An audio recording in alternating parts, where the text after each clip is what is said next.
All right, ready? 3, 2, 1. Oh! Hey, what's up? So today I'm gonna show you the difference of the energy levels of these different capacitors at different voltages and the effects it has on this coil of wire, which is 50 turns at 6 inches diameter.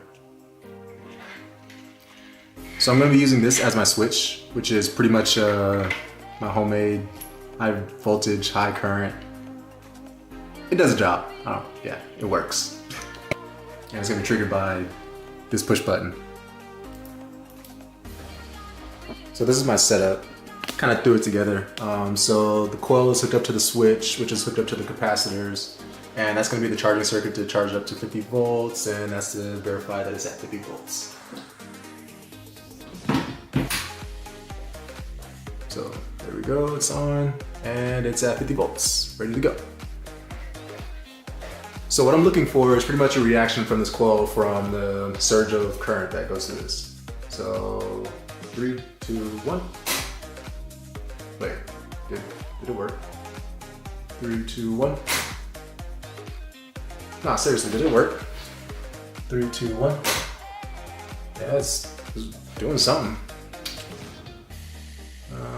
Okay. Next one. So there's this thing called eddy currents that when you have an alternating magnetic field, you induce a magnetic field in a medium, which is the aluminum plate. So hopefully we get a different reaction or something that's more interesting. All right, ready? 1, 2, 3. Oh shoot, it just jumped. Let's do that again. 1, 2, 3. Cool. So for this run, I'm using the same capacitor in the series at 450 volts.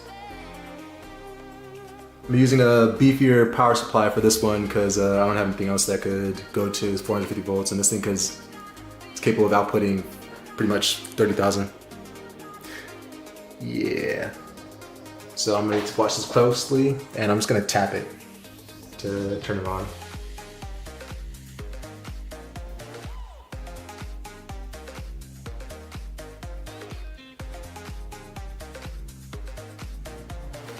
All right, ready?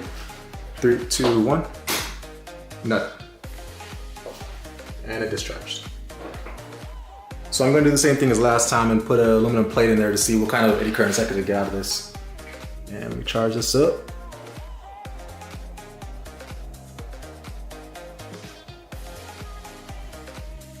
Cool. And 3, 2, 1.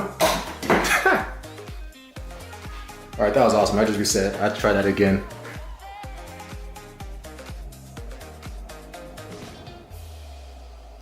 And 450 volts.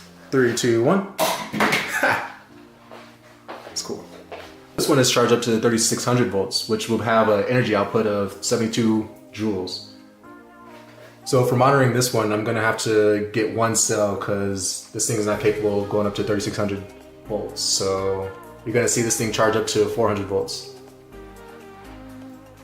And here we go. That was quick.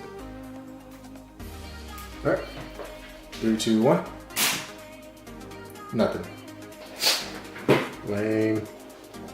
All right, we're gonna do the same thing, put this thing on a metal plate and see what happens.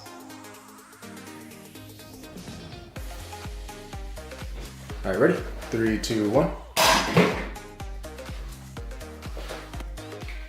right, 3, 2, 1.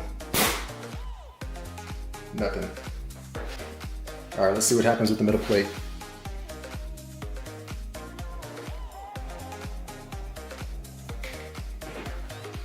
All right, ready? 3, 2, 1. Oh shit! All right, we gotta see that again, and this time in slow motion.